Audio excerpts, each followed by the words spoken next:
مكملين معاكم واحتفالية جميلة من قلب المعبد وفي تاريخ مصر في الأقصر. والنهاردة احتفالية كبيرة وتكريم لنجوم غالية على قلوبنا. ومعانا النهاردة في عيد ميلادها حبيبتنا القمر زينة اللي منورة بالكافالي، وبنقول لك هابي بيرث داي وعقبال مليون سنة وسنة حلوة عليك يا حبيبتي. حبيبتي يا بس انا حلوه عشان انتي اولها. شفتي بدأنا اهو. ان شاء الله العقدة يكسر الدنيا يا رب. وتحققوا نجاح كبير.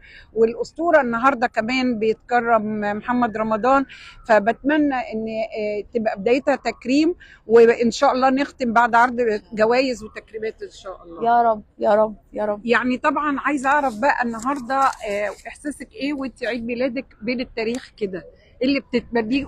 بصي اجدادك او بصي نظرة الى الخلف كده، شوفي المنظر. لا والله انا بحس ان انا فعلا دول اجدادي بجد. اه يعني بجد انا متاكده ان انا اصولي مصريه جدا.